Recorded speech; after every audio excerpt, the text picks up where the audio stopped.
Good evening, good evening, good evening. It is Wednesday, 6 p.m., and we are back in Bible study. Praise the Lord. My name is Dwayne Hawkins. I am the pastor of the Antioch Baptist Church. I believe I still am. Last I checked, I was. And good evening to each of you, my brothers and sisters, Christian friends. Good to be back in Bible study. As you enter in the stream, do me a favor and let me know that you are here. Type your name in the comments, say good evening, and tell me what your color is on this evening. I am all the way green. I am green. I am all the way green. I'm excited about it. And it is good to be back. Good evening, Alma. I see you. I see you. I see you. You are green as well. I am green also. I've been away. I've been doing a little bit of this and I've been doing a little bit of that. And I am back and excited about being back. Excited about opportunities to get away from time to time, as it is a necessity to be refreshed. So good evening, all of you.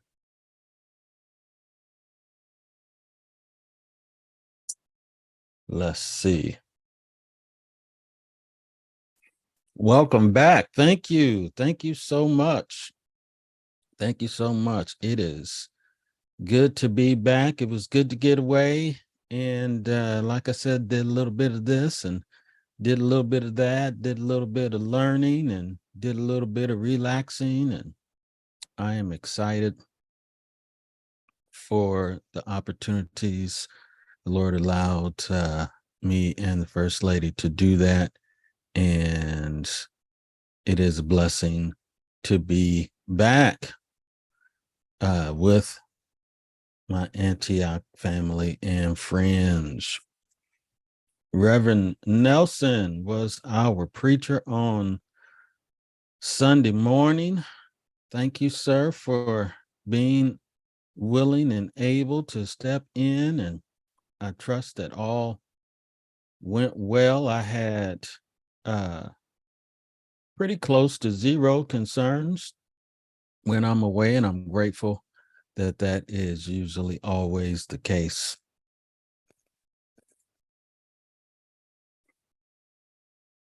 And he says, good evening, Mr. President. Blessings be upon you. Good, sir. And thank you again for your service to the Antioch Baptist Church. All went well. I had no doubts. I had no doubts, y'all. If y'all didn't tell Reverend Nelson, thank you, and that he did a good job. Hit him up on the chat on the Facebook and let him know that you appreciate his service, as well as Minister Sewell for leading in the worship. That was a good tag team. This time and last time he came, Minister Sewell had children's church. And so that was a good tag team last time as well. And trust that it was on Sunday in my absence. So good evening to all of you, God's people, brothers and sisters in Christ, Christian friends alike, wherever you are, whoever you are, good evening to you. I hope and pray that you are staying inside as much as possible. If you have to go outside, that you would stay hydrated.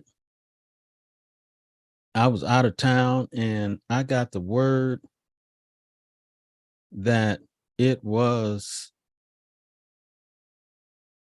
hot on Monday, and I had no idea. And somebody told me it was upwards of 115 degrees. I said, what? It was not where I was at. It was probably in the 80s, somewhere around there. And then First Lady and I got back home on yesterday, and bam. Listen, y'all, let me tell you what happened. We needed some stuff at the house, and so I hopped in the car and went up to Walmart to go buy a couple of things for the house. And as soon as I walked out of Walmart into the parking lot, it took maybe about 2 or 3 seconds, and my glasses fogged up. I couldn't even see. I thought, Lord have mercy. What is going on? The First Lady called and said she needed something else. I went back into the store and got it, and I came back out in like 2 or 3 seconds. My glasses fogged up. I had to take them off. I couldn't even see. I thought, Lord have mercy.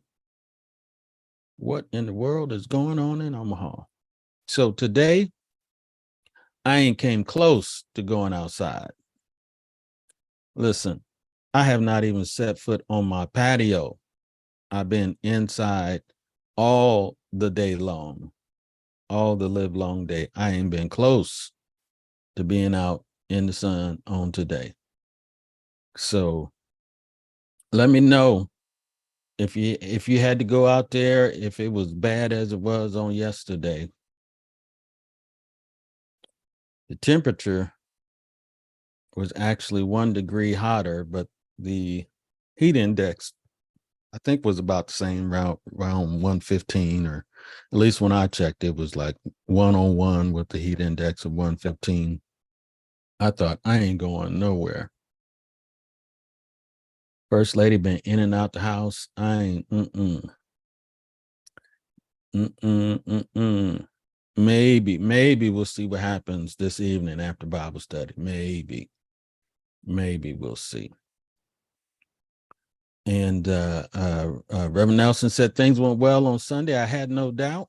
I'm forever grateful and indebted to your generosity and trust. Thank you, sir. I appreciate it. I appreciate you being trustworthy and someone that if I need to, that I can call upon and trust that all will go well. And you won't be acting crazy up at Antioch when I'm away. And, an interesting thing about that is I didn't have cell service. I didn't have cell service for the whole weekend. And I thought to myself, well, if something was going crazy, they just going to have to figure it out, because I don't even have cell service. So I was like, well, I just trust everything's going to go well. And if it doesn't, y'all gonna have to figure it out, because I can't even talk to you. Reverend Nelson said, I'm working out. Let's just say I have to take off my glasses every time I get out the car or leave the building. I know that's right. That was my story yesterday. It took like 2 or 3 seconds and my glasses fogged up. I thought, oh my goodness, it is just doing as the young folk would say, the most. It's doing the most. So anyways, let me know if you had to go outside today, if you're doing all right. If you did go outside, tell me how hot it was to you, and if you was able to stay hydrated. And if you didn't already, thank the Reverend for filling in on Sunday, and let him know how much Antioch appreciates his service. And I am going to say a prayer, and I don't think I have any announcements, but let me pray, and then we'll see if I can remember any. All right, let's pray. Lord, thank you for blessings of just another day as we make it to the middle of the work week, and we are happy to report that it is our testimony that you are good. And we're grateful for who you are, for your goodness, and how you demonstrate it to us, Lord, in your grace and your mercy and your loving kind, all that you are. Our hearts are grateful, and we wouldn't be who we are if you weren't who you are. And so, Lord, we thank you so much. And again, for this opportunity to be with my brothers and sisters in Christ and Christian friends. I thank you for each one. And just even in my absence, allow me opportunity to get away for a while and to do a couple of different things. Lord, I thank you. Thank you for the learning that I experienced that I can bring back to Antioch and help our church continue to grow, and also for times of relaxation and refreshment as well. I thank you for both of those, for safe travel and to be able to be back with my Antioch family. So Lord, bless us as we prepare for another lesson on the topic of empathy, and we invite your presence to be with us and help us, Lord, to recognize that your presence is always amongst us, that we would encounter you and not just another study. This is our prayer in Jesus' name. Amen. Amen. All right. All right. Let's see.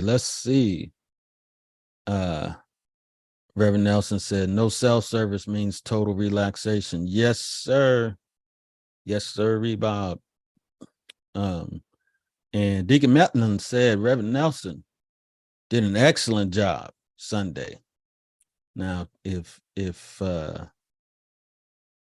some folks say you did a good job, maybe you did and maybe you didn't. But if Brother Medlin said you did a good job, an excellent job, if he said you did an excellent job, I just believe you can take that to the bank. That's just what I believe. All right. So announcements next Wednesday. What's going on next Wednesday? Next Wednesday is the Wednesday before the first Sunday already.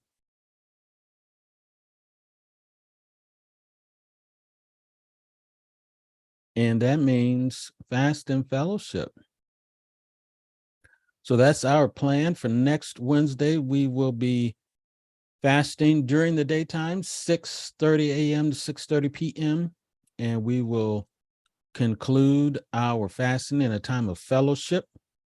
If you haven't joined us in fasting and fellowship, I encourage you to plan on it. It has just been a great blessing, knowing that your brothers and sisters are fasting and praying during the day, and that you're not fasting and praying alone. Adds strength to the experience, that you can encourage one another and even talk to one another ahead of time if you want to have an accountability partner throughout the day, someone to check in on and to pray for throughout the daytime. I certainly encourage you to do that. And if at all possible, let's just do clear liquids if at all possible, and trust you to govern yourselves accordingly. And at 6:30 p.m., we'll meet at church. We have a fellowship meal, spend time sharing lives with one another. And after we share a meal, no doubt, hopefully we'll be able to incorporate some food from the garden. We'll see what is ready to be harvested by next week. I haven't been to the garden in over a week. I need to get down there and see what them collard greens is looking like. And so, yeah, we got some collards down there. We got some mustard, some carrots, some radishes, as well as the tomatoes and peppers and herbs. Cucumbers have finished up for the year. So hopefully we'll be able to, if something's ready, we'll incorporate that into our fasting meal, or our fellowship meal, I'm sorry. And then after that, we have a time of sharing where we share our faith stories. And that's one of the most exciting parts of the evening, where we get opportunity to share a story that is happening in our lives that causes us to reflect upon what we are experiencing, what we are learning about God, about self, about others, and how we plan to respond, and helps us to kind of process what's going on in life in a safe place. And we talk a lot about in application, empathy, what we're talking about in classroom time tonight. And then we also do a little bit of learning. We've been talking about different aspects of Christian care and empathy, and when and how, and some of that, a lot of that's informed by what we do here on Wednesday night. But the last time we gathered, I shared a new instruction about the fuller picture of Christian caregiving, that empathy is only one part of the Christian caregiving cycle, and we've been talking about that. So we'll continue to share faith stories, continue to talk about Christian caregiving, sharing a meal, and we conclude the evening with communion. And we connect our lives as believers and what makes it all possible for us to experience this special type of Christian caregiving community is all possible because of Jesus. And so we celebrate him through communion. And so it's usually about 90 minutes or so.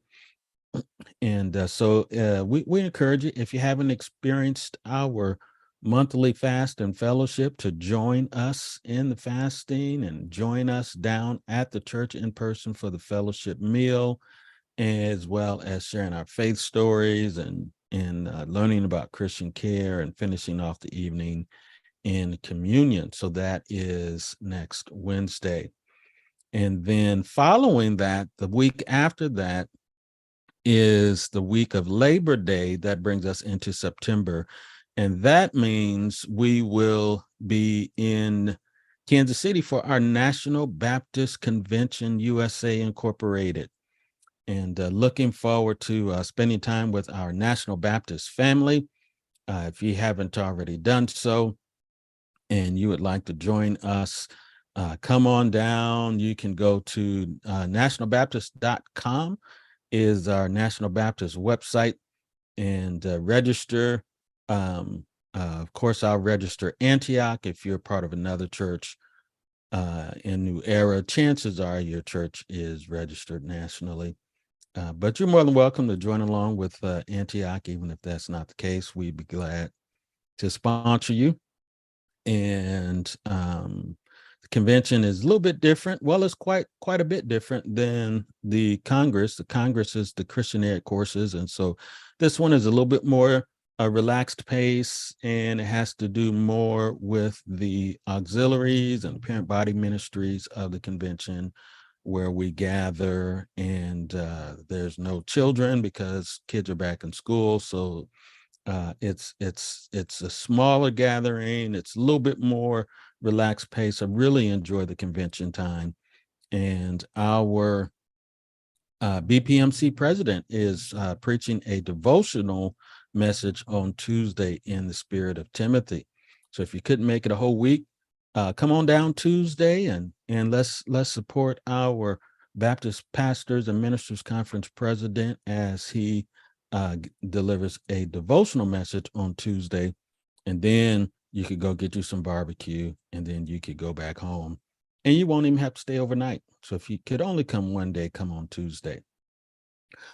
So those are our announcements. Our quarterly newsletter will be coming out next week, and that'll have a calendar of events for September, October, and November. So there are a couple of church engagements in there, one in September for pastor's anniversary. I can't, it's either pastor or church anniversary at Greater New Hope. I think it's the third Sunday in September. I'll be the worship leader, and the church is invited to share in that again, as we did last year. And then in November is church anniversary for Prince of Peace. and we've been there in the past as well. I think that was pastor's anniversary, but Pastor Fred Dixon, great friend of Antioch, has invited us in November. So we've got a couple of events coming up, and that will be on the church newsletter, which should come out next week. So, having said all of that, we are back after a couple of weeks off and back talking about empathy. The last time we were together, we talked about empathy with children. Empathy with children.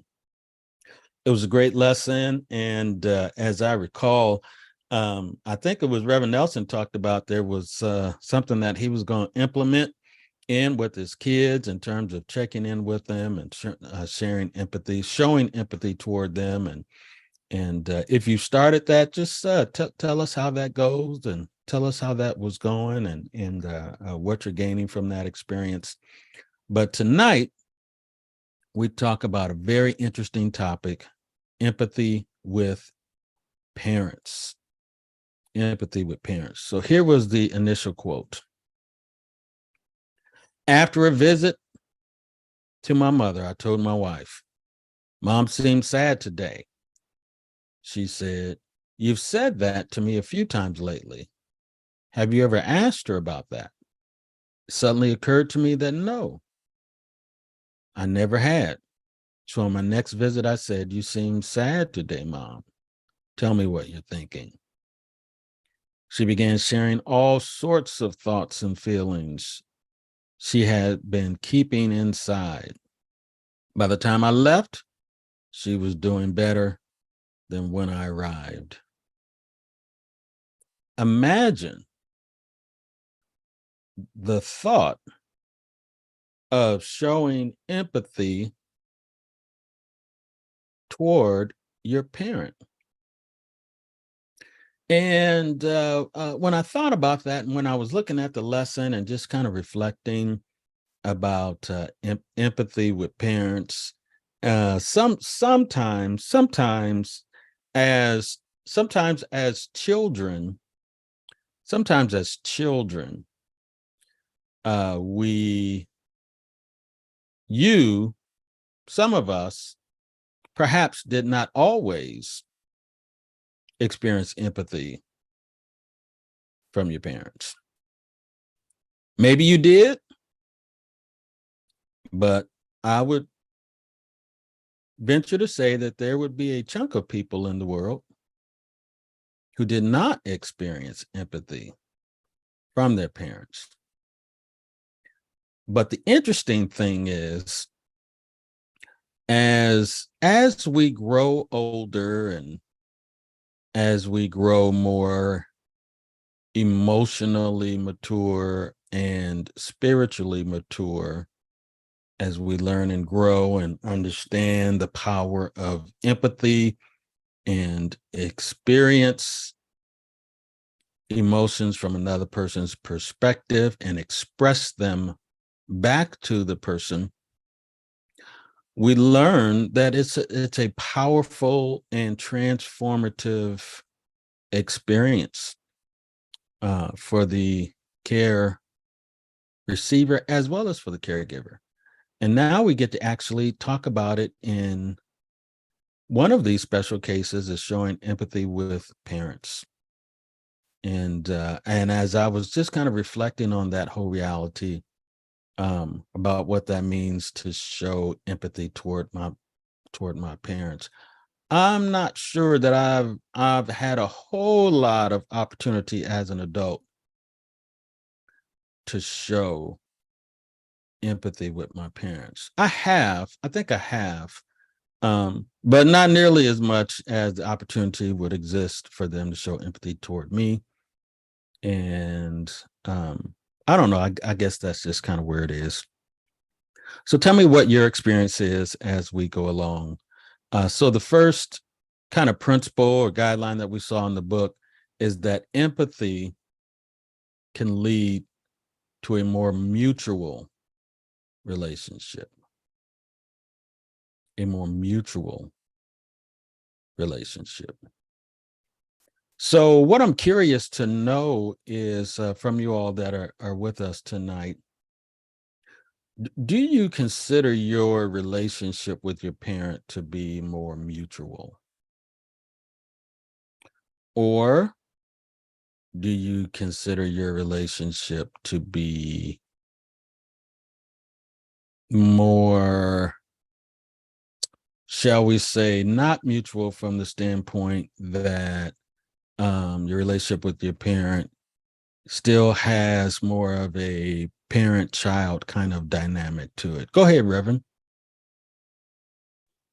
Well, for me personally, my mother has made her transition onto glory, but and I can speak of this because we me and her we've talked about it privately and publicly.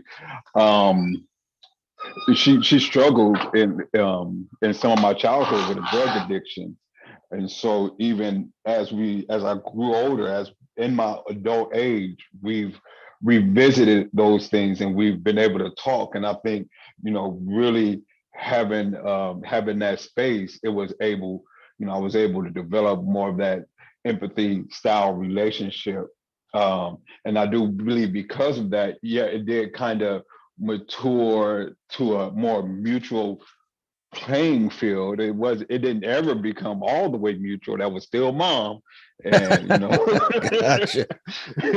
that was still mom. But we can exchange information, ideas, and thoughts as two adults having conversations at times. So thank you for sharing that, and especially think about the fact that your mother is no longer physically with us, and I appreciate your vulnerability in sharing that. Let me ask you um, a question regarding that. Um, you talked about sharing thoughts and ideas. Did you make it to the place where um, you shared feelings on we talk about experiencing and expressing that empathy is not only experiencing it but expressing it back. Did your relationship ever get to the point where you could share on an emotional level or just a idea and thought level? No, I would definitely say we've definitely had those ideas and thoughts. We've had and emotional feelings that may have been attached to it that may have spring up from an idea. Her being able to be vulnerable enough with me to, to display or to discuss her emotional fears or her concerns, um, things that just didn't, always sit right. That just maybe it was one of my siblings and their behaviors and just the worry and the stress and Mm. so we had some pretty good and in-depth relationship and conversations that just didn't just stay on the surface aspect. Um, and so, I mean, it will be still likewise.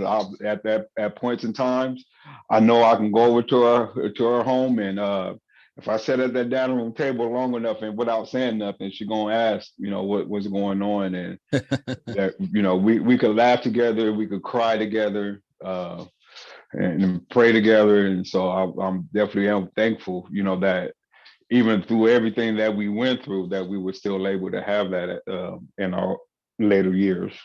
Wow, what a blessing. Thank you for sharing that. That is so encouraging. That is so very encouraging.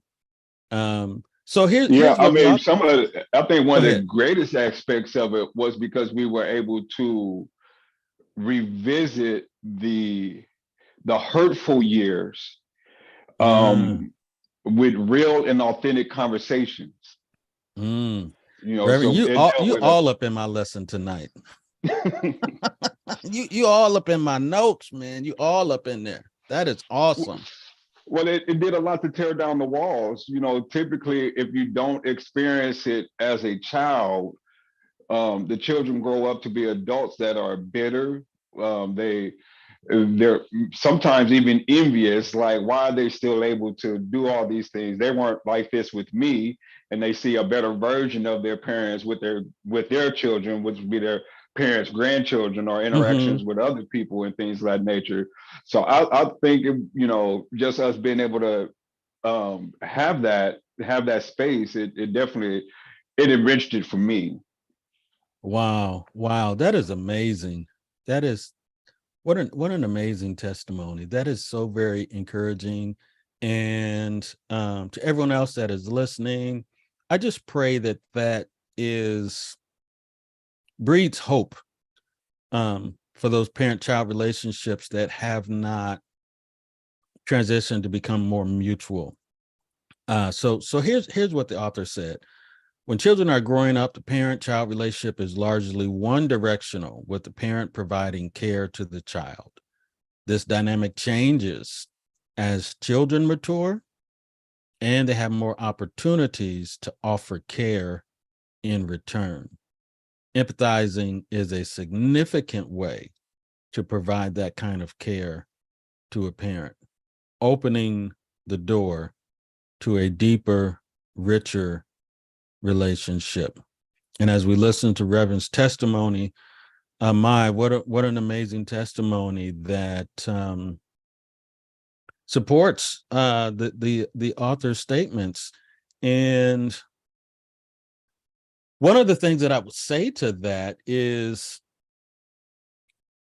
as an adult child, if you desire a more mutual, boy, the hearts are flowing in, and the hearts are flowing in on that one. Wow. The hearts and hugs and likes, they are flowing in on that one. If it is your heart's desire to have a more mutual relationship with your parent, empathy just might be the on-ramp road to that. Being aware and prepared for those opportunities to demonstrate empathy toward your parent just might be the road, the answer to your prayer. If you're in that situation where you desire more of a mutual relationship as an adult with your parent, that empathy just might be the way to help you at least balance things out a little bit. So I was looking for something mutual, and the only thing I could find was the scale, and so the scale there is more mutual, and it's not just care going in one direction. It's more balanced. It's more balanced. So if you desire that, look for ways where you can care for your parent, and one of the ways that you can do that is through empathy. What a blessing. Wow, what a great start to our lesson. So the next principle that the author talks about, after the principle of empathy can lead to a more mutual relationship, is this nature of seeing your parents as people. Seeing your parents as people. And just reflecting on the title, even before I read what the author had about that, it was like, you know, I know my parents are people, but sometimes, depending on the nature of the relationship that you have with your parent, that you may always just see them as your parent and may not see them as people with thoughts and ideas and experiences and emotions, particularly if you didn't experience a lot of emotion growing up, um, um, And sometimes, let me just paint a picture that may help us grasp this point. Sometimes the generation before me did not always verbalize love for their family, but they demonstrated it in their work ethic, in their ability and willingness to provide and protect the family. Where you may not have heard the words "I love you," but you were provided for and you were protected and things of that nature. And sometimes, if you're not careful, you may just always see your adult parent just in the role that they played in your life and not as people with their own thoughts and emotions, because maybe they didn't express them to you because maybe they weren't that expressive. You're exactly right. You are exactly right, Reverend Nelson. His comment was, reminds me of Denzel Washington in the movie Fences. That is a perfect scenario of what I'm trying to describe. He said, he asked his son, do you eat every day? Do you have a roof over your head? And da, da, da, da, da. And he says, why do you think that is? And I forget what the son says. Because you like me, he said. Boy, I think he said it ain't got nothing to do with whether or not I like you. It's my responsibility.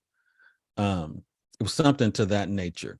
And sometimes you just see your parents as protectors, and you just see them as providers. And sometimes they even reinforce that that's what they are in your life. Like Denzel Washington in the movie Fences. But showing empathy toward your parent is perhaps encouraged when you see them past their role. And for some people, that may not be a difficult transition, but for other people, that may be a very difficult proposition, to see them past their role and to see them as people. There was another movie, I can't remember what it was off the top of my head. Maybe it was Oprah Winfrey in the role, or I can't remember. There was a female who played a role that was kind of similar. That's just what they did. They got up and they went to work, and they scrubbed floors for the white man, and so that they could provide. And what was that movie? I can't think of that movie. It's gonna come to me. Anyways, the point is that there is a shift that the adult child sometimes has to make in order to show empathy for their parent. And that shift is to begin to see them as people. Here's what the author said. Many times we struggle to see our parents as ordinary, vulnerable human beings with their own struggles, emotions, and needs. Instead, we might hold on to our outmoded images of them from childhood. But when we make the mental shift, there it is, to seeing our parents as people, I think that should be with all that implies, we can better empathize with them. And how do we make that shift? We have to experience it from their perspective. Remember, empathy is experience and express from their perspective, from their point of view. From your point of view, They may be just provider. From your point of view, they may be just protector. From your point of view, they were just the one that made you strong. But from their point of view, they did that because of some struggles. And when you can see it from their perspective and not from yours, make the mental shift, then you can see it from their perspective and see their struggles and better empathize with your parent as you become an adult yourself. It takes a high level of maturity and internal stability to make those kinds of shifts. But if you can see them, I thought about that. How many times have I seen my parents cry? Boy, I don't know. A couple, maybe 2 or 3 times, maybe.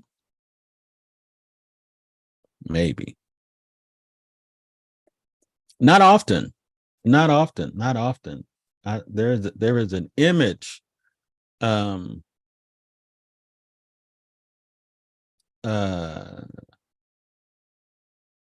is an image that it's not totally that I don't see my parents as people, because I do see them as people, but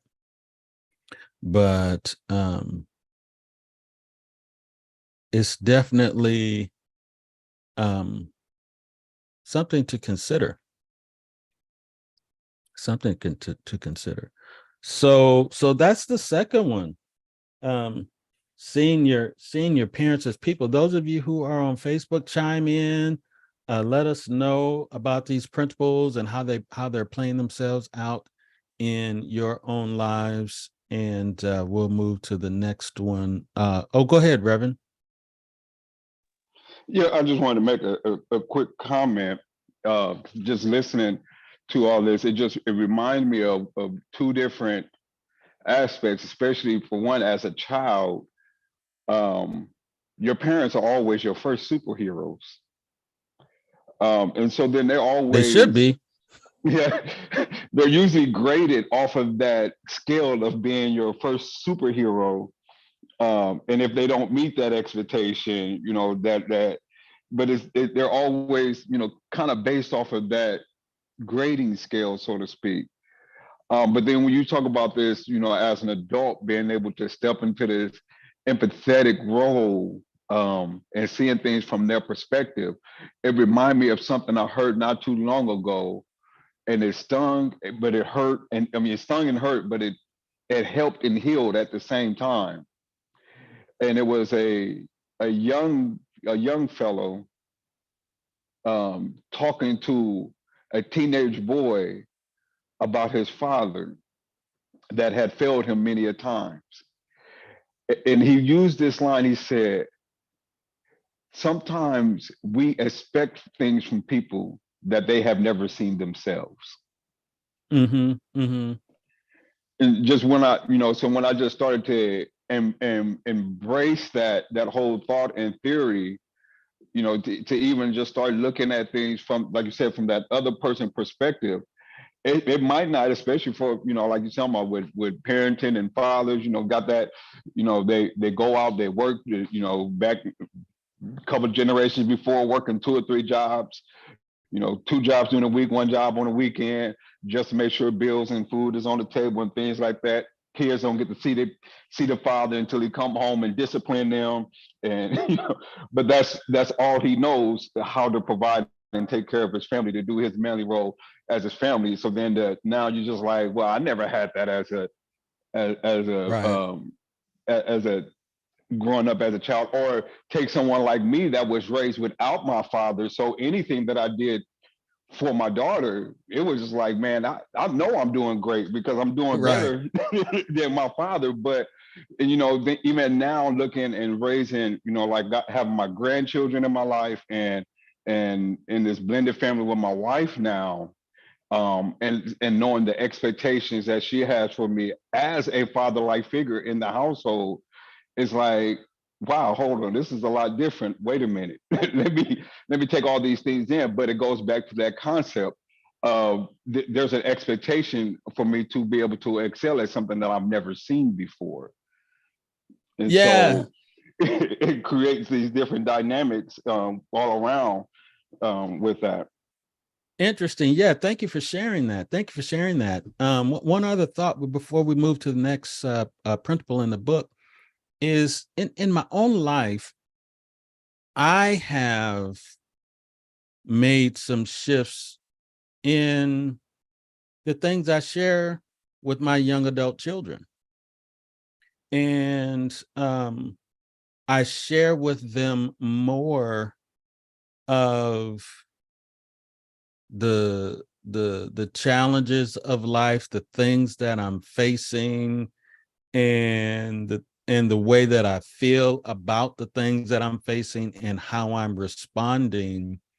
Um, it's not we're not, you know, I'm still dad, um, but I have shared much more closer to mutual, as my children have gotten older and as I've watched them grow and develop, to be able to share more of my struggles, my emotions, and how I'm choosing to respond to them. And I do it because I want them to uh, learn and grow, and they won't they won't get what they need from me if they don't begin to understand, um, not just the spiritual lessons, but just the emotional things and what it means to respond as um, um, what it means to respond and own and express struggles and express emotions. And it's been an intentional shift on my part as a parent with my children, um, who are 26 and 28. They'll be 27 and 29 this year. And I think that it's been helpful. Instead of me just talking to him about what's going on with them, I'll say, hey, this is what's going on with me. I'm dealing with, A, B, and C, and this happened, and this how I felt about it, and this is what I'm doing. And one time, one of my children uh demonstrated some empathy toward me, and it just about blew me over. I thought, whoa, where did that come from? That was a mutual emotional or a empathetic moment that I was the recipient of, and not the demonstrator of, and it was a great blessing. And so sometimes, to your point, Reverend, um, sometimes you're in the position to do something different and to be intentional about making that shift easier for your children as you sense it's an appropriate time to become more vulnerable with them. And I just believe that the Lord will bless you. That's just what I believe. All right, Amen. yeah, y'all, this is a very emotional lesson. So let's go to the next one. Empathy with parents. Um, y'all Facebookers, I see y'all pumping in with the hearts and the likes. Feel free to write your comments and let us know how this lesson is hitting. So, changing roles may take time. Changing roles may take time. You know, parents sometimes parents have difficulty becoming vulnerable with their children. Reverend talked about parents being your first superheroes. And sometimes children see their parents that way. And sometimes parents see themselves that way to a greater or lesser extent with their children. And as things change, adjustments take place. And those roles that were defined for so long sometimes out of necessity have to change, not by choice. And that can make it challenging. And sometimes it takes time. That's all I'm trying to say. Let's see what the author says. As they reach adulthood, children may find it easier to view their relationship with their parents differently, but parents sometimes struggle to make that adjustment. They may be so entrenched in their role as a guardian. We said superhero. Well, let me translate that. Guardian, caretaker, protector, provider, that they resist their true feeling and letting themselves appear vulnerable. Wow. Your true feelings and letting themselves appear vulnerable. Boy, if you're experiencing that in the dynamic with your parent,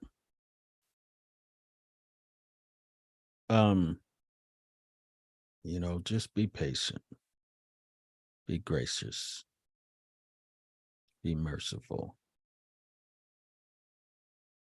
The author says sometimes the shift is easier for the adult child and it's harder for the parent.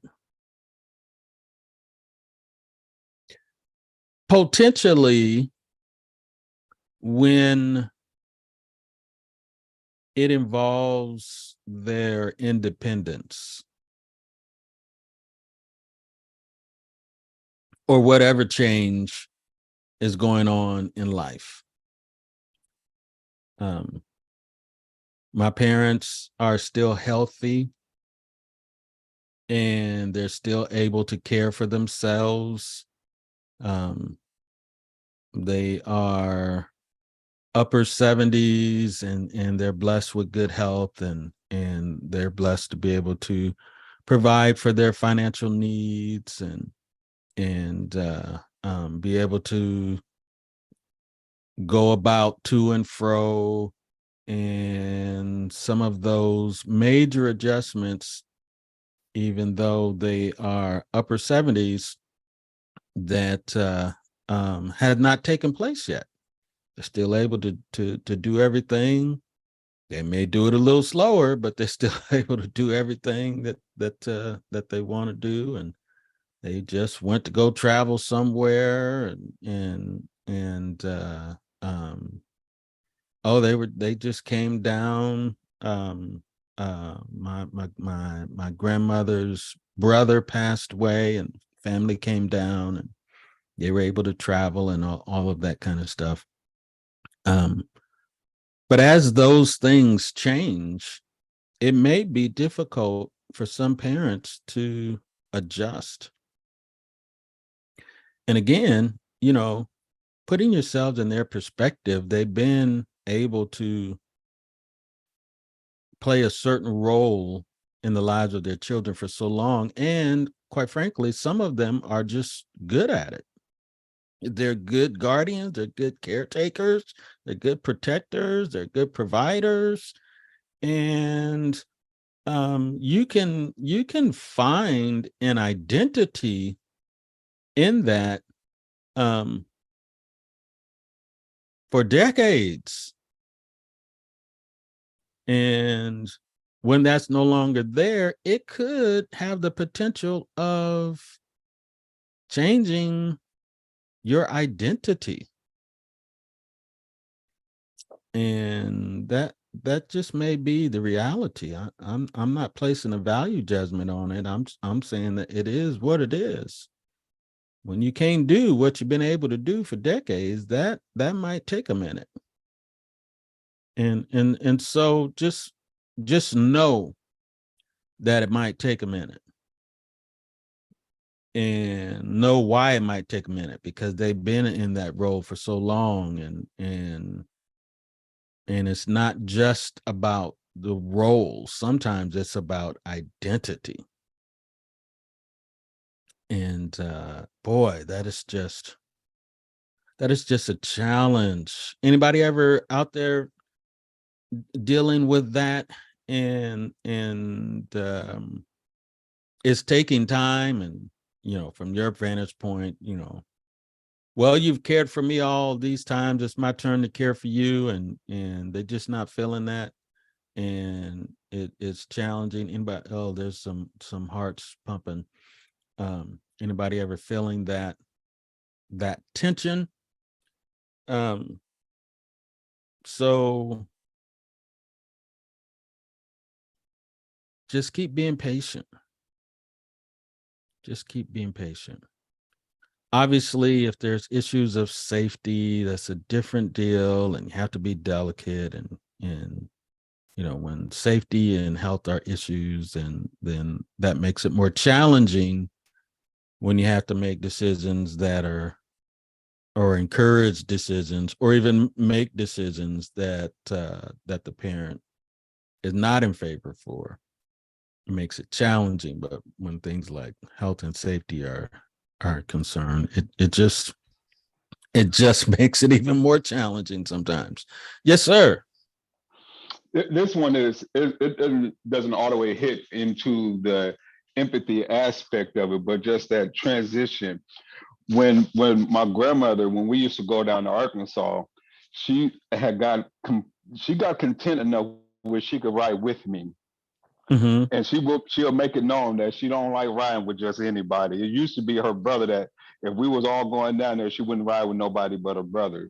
But she Mm-hmm. got to a degree where she would ride with me. And I remember the first time I saw my grandmother take a nap on the road to Arkansas. That was just so relaxing and refreshing, because in a degree, like you said, that was her letting go of all of her worries to the point where she can take a nap, because she would be up with me on that 11-hour drive and wouldn't miss a beat. Mm. Mm. Interesting. Thank you. I'm curious. I'm curious if it was relaxation, or if it was just out of the changing of life. But that's interesting. Thanks for sharing that. So let's move. Oh, we gotta pick. I gotta pick up the pace, y'all. We only got two more. Empathy helps soften difficult life changes. As parents age their adult children, sometimes need to help them with major transitions in life. We just talked about this one. Those changes may be necessary for the parent's well-being, but they still bring real emotional pain. Approaching sensitive life changes with empathy will often make difficult transitions easier to both you and them. So I'm going to push back on the author just a little bit and say, the empathy may not make the decision easier, and it may not make the transition easier. It may or it may not. But it's certainly better. It's better to be empathetic than to not be empathetic, because that's about love. Loving the Lord, loving your neighbor as yourself. It's about the command. Empathy helps soften difficult life changes. I would say it might, but it gives a greater likelihood for the things to be softened a bit, perhaps, depending on the situation and the person. So yeah, we kind of talked about that in the one proceeding, because sometimes you choose it and sometimes life happens and you got to change and you still resist the change. And empathy can potentially help make that transition a bit easier. Aha. Anticipate days that may call for extra empathy. You know what they are. I don't even have to read this one to you. You know what they are. Those anniversaries, those birthdays, those holidays, all of those days on the calendar. And if you know that day is, you ought to know what that day is and anticipate upping your empathy on those days for your adult parents. Get you a plan, get you an empathy plan. You know what they are, you know what they mean. And so quick story. On, I want to say it is Memorial Day. On Memorial Day, it is customary for people to go to the cemetery, visit the graves of their loved ones that have experienced physical death.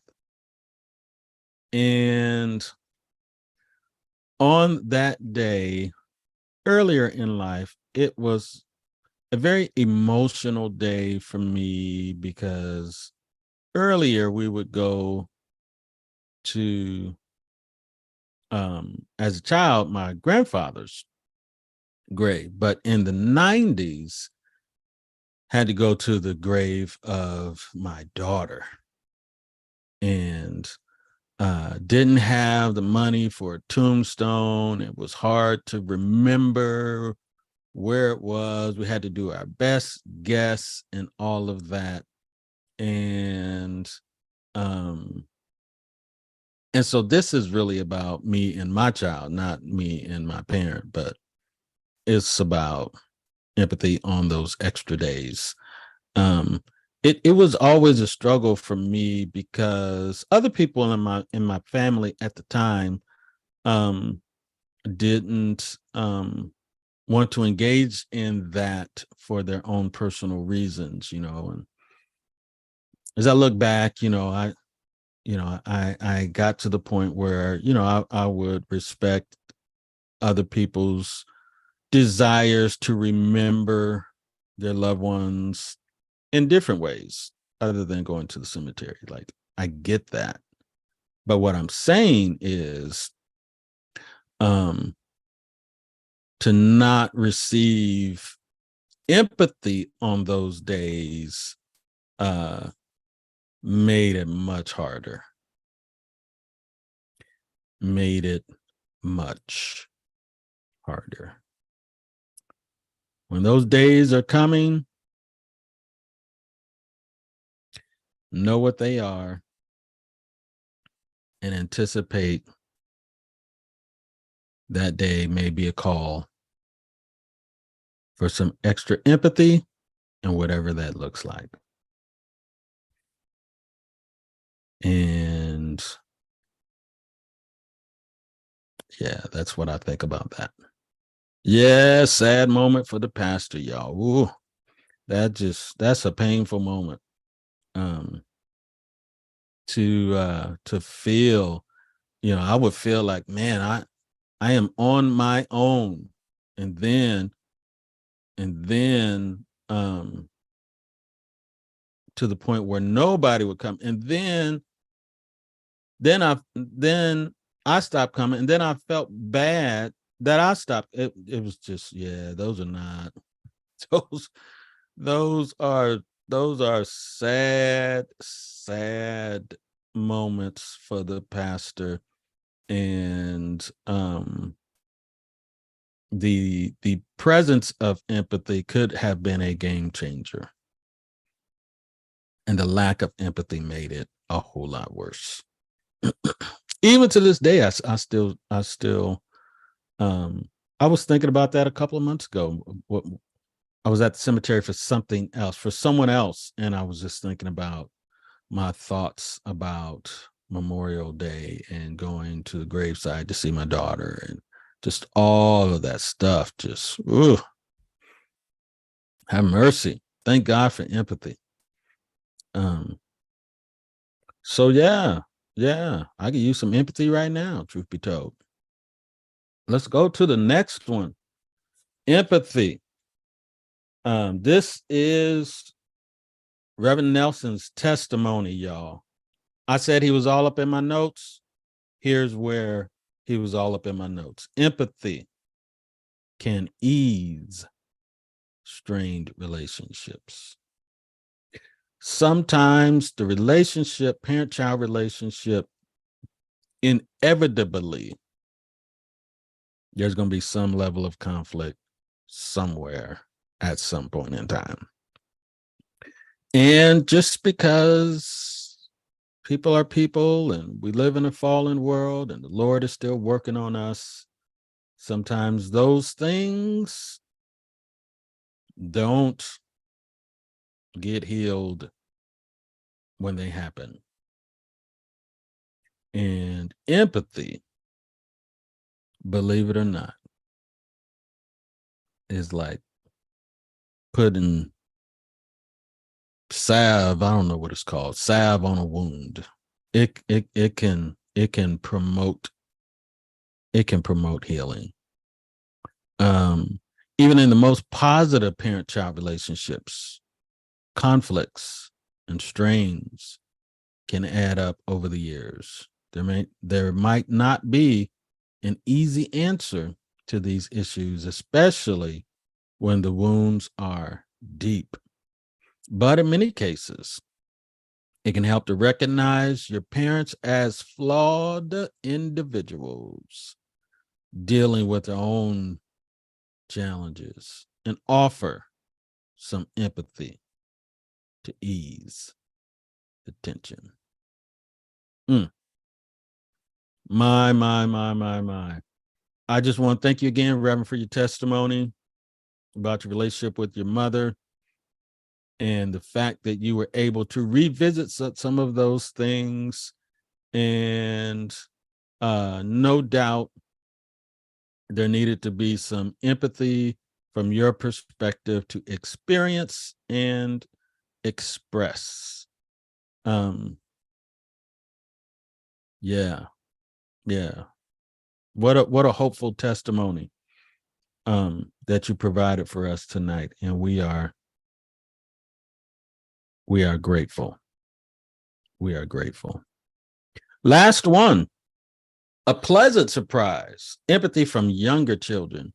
Boy, I tell you, sometimes younger children, they are just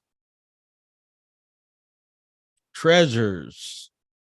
So far, the focus of this chapter is mainly on adult children offering empathy to their parents. When a younger child offers empathy to a parent, though, it can become a treasured moment. It takes time for children to learn this skill, so don't push for it. or be disappointed if it doesn't happen, but certainly welcome it if it does. Sometimes those younger children, when they learn empathy because you have demonstrated it to them, and they show you empathy in a moment when you need it and you didn't expect that you would receive it from a younger child, it is like a kiss from heaven.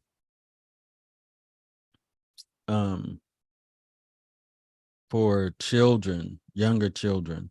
Anybody ever experience empathy from a younger child and you didn't expect it? I shared with you that experience, but that was like a couple months ago. You know, my son was 25 years old. I still didn't expect it, but it was like a hug from heaven. To have your younger children, even if they're not kids. I mean, they could be teenagers or even young adults for that matter. But anybody ever experience empathy from their child and want to share the impact that that has? It is quite a blessing to It experience that. definitely build those bonds. Oh man. Uh, I had it. It was with a child actually that wasn't even mine at the time. Me and a young lady we were dating, and she had some younger children, and it was one of those important days. Mm, Um, and the child, no older than 7, probably between 5 and 7, about this time. mm. He seen my look. He said, are does this day make you sad? And he began to ask questions. Well, why do it make you sad? And I explained those things. And he literally asks. It's just so amazing what little kids can come up with. Mm. Do you think a hug, if can I give you a hug? Do you think that will help make you feel better? Wow. Wow.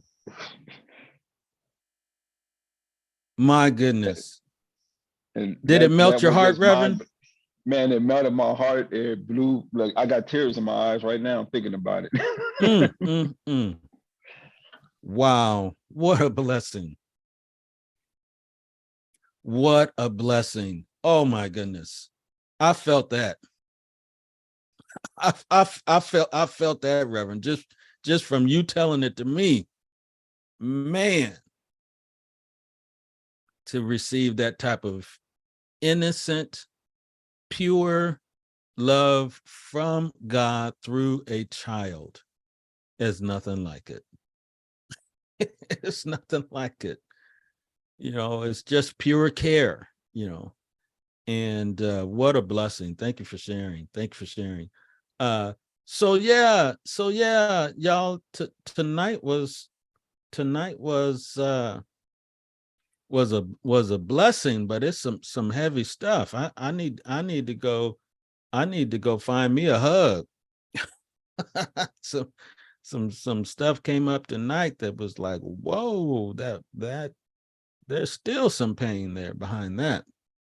And so let's remember the power of empathy and reevaluate our relationship with our parents and the example that we want to set before our children so that they can make that transition themselves one day to showing empathy, not just to you, but to you and to others as well. And so, I pray tonight's lesson was a blessing for each of you all. Thank you all for your comments. Those of you who are on Facebook, for all of your hearts and likes that you shared, and pray that it was a blessing to those who engaged and for those who benefited as listening. And so again, remember, next Wednesday is Fast and Fellowship. And if you need an accountability partner, hit me up. I'd be glad to pray with you and for you during that day. and we'll look forward to the convention the week after that, and then we'll get back to the next lesson the week after that. And the next time we gather, we talk about empathy with siblings. Oh my goodness. All right. May the peace of God be unto each of you. Have a great evening.